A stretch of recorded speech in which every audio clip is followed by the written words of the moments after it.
नमस्ते। तो जितने लोग तक ये वीडियो पहुँचे ना, कृपया पूरी देख लीजिएगा। नमस्ते। हमारा नाम है मुकुंद मिश्रा। हम मुंबई के आईसीएसटी कॉलेज के इंजीनियरिंग के दूसरे साल में हैं। यहाँ पर पनवेल में एज ए पेइंग गेस्ट रहते हैं। और मतलब ये हमारे ज़िंदगी का फर्स्ट वीडियो है। मतलब 19 बार रीटेक दे चुके हैं, ज़रा कॉन्फिडेंस ला रहे थे। वैसे हम यूपी से हैं। यूपी के जौनपुर ज़िले में हमारा गांव है। और हमारे पिताजी मनोहर लाल मिश्रा हमारे गांव की पाठशाला के हेडमास्टर, मतलब गांव के सबसे पढ़े लिखे आदमी। अब हमारे पिताजी ना हमें भी खुद की तरह ऐसा पढ़ा लिखा नवाब बनाना चाहते थे, इसलिए यहाँ भेज दिए।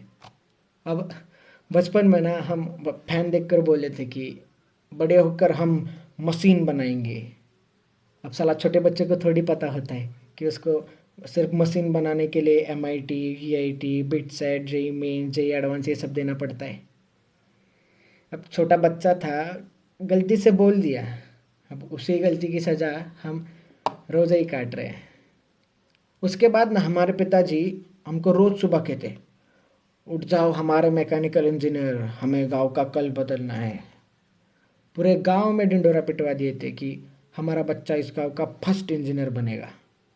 अब साला इस मोड़ पे पहुंच गए थे ना कि हम मना भी नहीं कर सकते थे कि पिताजी हमको इंजीनियरिंग नहीं करना। मतलब पिताजी की इज्जत चली जाती थी। हमको हमको क्रिकेट बहुत अच्छा लगता था।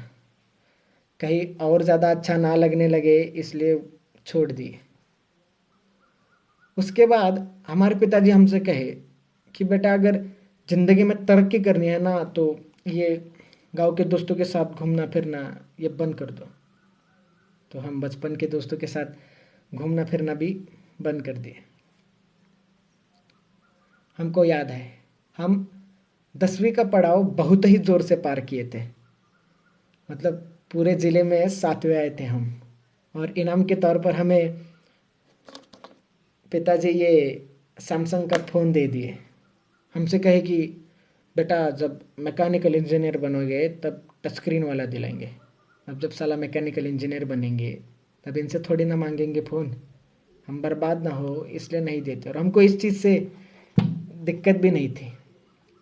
अब हमारे गांव की पाठशाला में एक ही कंप्यूटर है, उसमें हम पढ़ाई के बहाने FB अकाउंट बनाए थे जिसको हम इस्तेमाल ही नहीं किए। अब साला हमारे पिताजी का ना बहुत इच्छा था कि हम बम्बई के बड़े इंजीनियरिंग कॉलेज में पढ़े, तो हमको यहाँ फट से भेज दिए। तो हम भी खुद के ही खिलाफ यहाँ आ गए। माँ, बहन, खेत, हमारी पाठशाला, दोस्त जिनको अलविदा भी नहीं भूल सके, उन सबको छोड़ के यहाँ आ गए। वैसे ये बम्बई शहर ना बहुत खूबसूरत है, बहुत खूबसूरत है। मतलब ज़्यादा घूमे नहीं है लेकिन सुना बहुत है। और हम जैसे जो बाहर के लोग आते हैं ना उनको बम्बई और नवी मुंबई ये सेम ही चीज़ लगता है, लेकिन यहाँ के पता चलता है कि भैया ये दोनों दुनिया ही अलग है। अब जब हम एडमिशन्स के लिए आए थे ना कॉलेज, तो ऐसा ऊंची इमारतें, ऐसा बड़ा प्लेग्राउंड, ऐसा अंदर होटल होटल कैंटीन कैंटीन देख के ऐसा मतलब पागल हो गए थे। अब हमारे बैच में ना एक 80 स्टूडेंट्स हैं। हम अकेले ही यूपी से हैं। अब हमारे पिताजी हमको सब सिखाए, लेकिन साला दोस्त बनाना नहीं सिखाए और लोगों से बात करना नहीं सिखाए।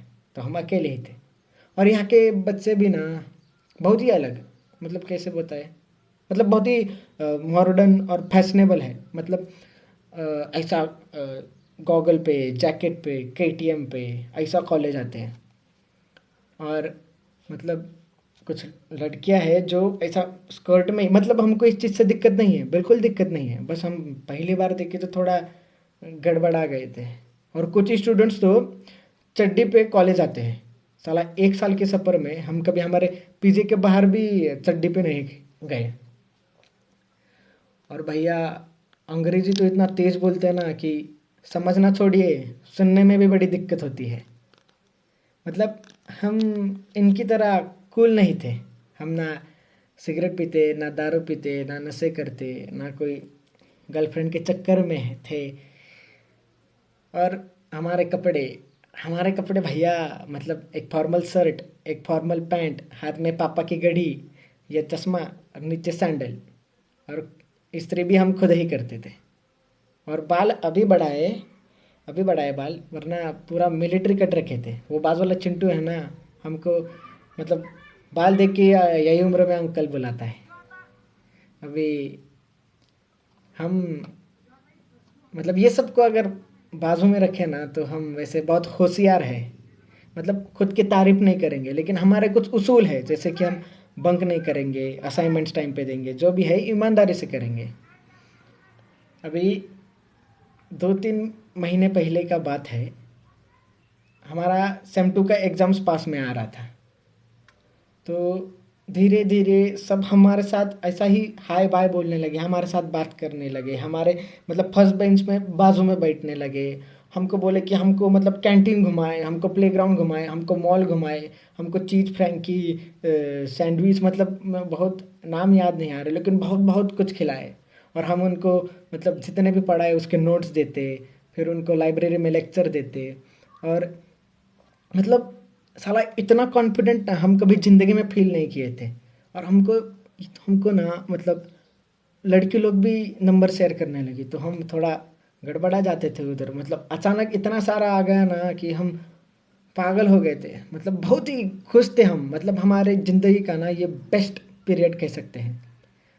अभी हमारा ना ये वॉचमैन है ना जो नीचे, उनका यही फ़ोन पे हम वीडियो बना रहे हैं। तो उनका एंड्रॉयड फ़ोन है और उनको चलाने नहीं आता है, तो हम उन पे हमको दे देते हैं फ़ोन। तो उनके फ़ोन पे ऐप भी खोल के हम सबको फ्रेंड भी बना लिए। तो हमारा ना 2 पेपर अच्छे से हो गए, हम धम धम सबको पेपर दिखाए, सबको आंसर्स बताए। तो क्या हुआ ना कि ये कोरोना की वजह से जो बाकी का पेपर था वो कैंसिल हो गया। तो उसके बाद ना जैसा कोरोना हुआ, लॉकडाउन हुआ तो सब अपने अपने घर में। तो हमको साला सबका टेक्स्ट आना बंद, ना हमको किसी का कॉल आता। अगर हम सामने से भी करें तो भी कोई उठाता नहीं या कोई रिस्पॉन्ड नहीं करता। हमको एक एक लड़की का मैसेज आया था कि thank you Mukund for your help, means a lot. तो हम कहे कि you are welcome, how are you.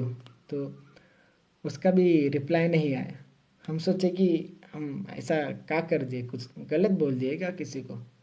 अभी तो हम सोचे कि साला हम कूल बनने के लिए ना फेसबुक पर मीम्स सबको शेयर करते हैं, तो सबका रिएक्शन तो आएगा। लेकिन उधर भी कोई किसी का रिएक्शन नहीं आया। मतलब हम बहुत कोशिश कर रहे थे बात करने का। हम मतलब अभी एक अकेला इंसान घर में पढ़ेगा भी कितना। हम ना गेम खेल सकते थे, ना पिक्चर देख सकते थे, ना किसी से मतलब घूमने के लिए बाहर जा सकते थे। हम हम बहुत सोने लगे थे, हम बहुत चिड़चिड़े हो गए थे, बीच में ही रोते थे, बीच में ही गुस्सा होते थे। हम ज़्यादा सोने लगे थे, मतलब हम हमारा काबू ही खुद से हट गया था। हम मतलब अभी देखिए ना, हम जो चीज़ ज़िंदगी में नहीं कहे वो पहली बार कर रहे हैं। जैसे कि हम पहली बार वीडियो बना रहे हैं। हम पिताजी को बोलने का भी कोशिश किए कि पिताजी हमको ठीक नहीं लग रहा है। हम मतलब थोड़े गुस्सा हो रहे, थोड़े ज़्यादा रो रहे, या हम बहुत अकेला महसूस कर रहे हैं। तो हमारे पिताजी हमसे कहे कि बेटा ये ज़िंदगी का मोड़ है, ये सबके साथ होता है। हमारे साथ हुआ, तुम्हारे दादाजी के साथ हुआ, ये आएगा और चला जाएगा। हमारे पिताजी समझने की कोशिश ही नहीं की कि हम क्या कहना चाह रहे थे। अब हम ना एंजाइटी और डिप्रेशन ये सब में विश्वास नहीं रखते थे।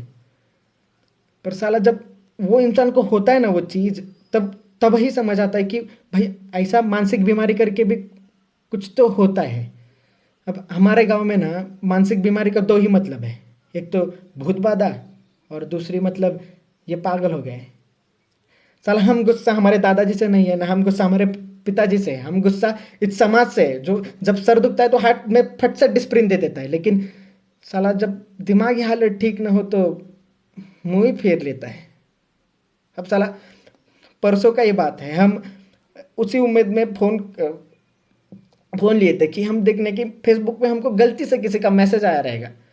तो हम खोले तो देखे कि सबने स्टोरी शेयर किए थे, और उसमें लिखा था, ये तो क्या लिखा था, उसमें लिखा था कि if you feel lonely you talk to me, I better see you laughing instead of seeing in your grave, and suicide is not the option. अब हम क्या बोले बे, और कितना गिरोगे बे तुम लोग। गए 1 महीने से हम बात करने की कोशिश कर रहे हैं कि हमसे कोई बात करो, बात करो, हमारा फोन उठाओ, हमसे हम तरस रहे थे कि हम हमारी सुनो मत, लेकिन हमसे बात तो करो, हमको तो जानो कि हमको क्या हो रहा है। साला एक फेमस इंसान अगर सुसाइड कर ले तो सबको इस चीज का फर्क पड़ता है, लेकिन आपको पता है क्या, साला हर 1 घंटे में एक स्टूडेंट भारत में आत्महत्या करता है, लेकिन तभी किसी को फर्क नहीं पड़ता क्योंकि वो फेमस थोड़ी ना है। ये फर्क छोड़िए, ये ना, ये सोशल मीडिया को चलाने के लिए ये लोगों को कंटेंट मिल गया, और ये जो कंटेंट है ना, ये इंसान की जिंदगी से भी बहुत ही प्यारा है।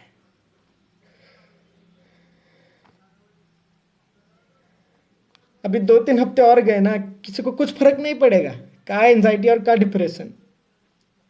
साला वो दर्द ही बहुत अलग होता है जब दर्द बांटने के लिए भी कोई नहीं होता। अब हम यही कहना चाहते हैं कि अगर ये सोशल मीडिया की दुनिया से निकले और आजू बाजू देखे कि लोग रुके आपसे आपसे बात करने के लिए तरस रहे अकेले, तो उनसे बात कीजिए, उनको ऐसा मुंह मत फेरिए। अगर ये बोलते वक्त हम किसी का दिल दुखाए रहेंगे तो माफ कर दीजिएगा, हमारा उद्देश्य नहीं था। हमको सुनने के लिए आपका बहुत सारा शुक्रिया, धन्यवाद।